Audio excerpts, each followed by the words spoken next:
दोस्तों, विवेक एक छोटे से गांव में रहता था।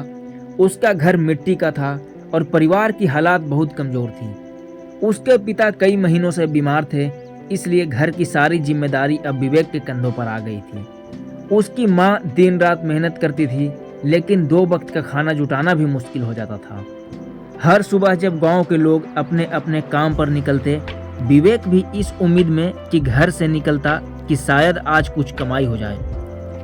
कभी वह खेतों में मजदूरी करता, कभी किसी दुकान पर सामान उठाता, तो कभी लोगों के छोटे मोटे काम कर देता। लेकिन पूरे दिन की कड़ी मेहनत के बाद भी उसके हाथ में इतने ही पैसे आते कि घर का खर्च ठीक से चल नहीं सकता। उसे लगता था कि क्या पूरी जिंदगी ऐसे ही गुजर जाएगी।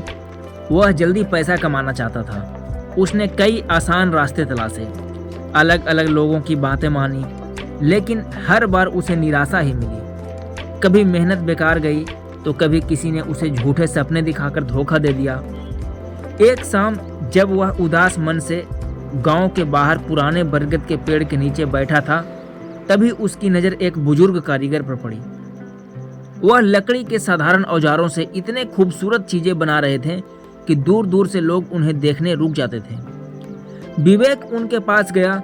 उसे लगा कि शायद यह बुजुर्ग उसकी गरीबी देखकर कुछ पैसे दे देंगे, लेकिन उन्होंने सिर्फ एक पुराना औजार और एक सलाह दी। पहले विवेक नाराज हुआ और सोचने लगा कि इससे क्या होगा। फिर उसने रोज उस औजार से काम सीखना शुरू किया। शुरुआत में कोई ग्राहक नहीं आया।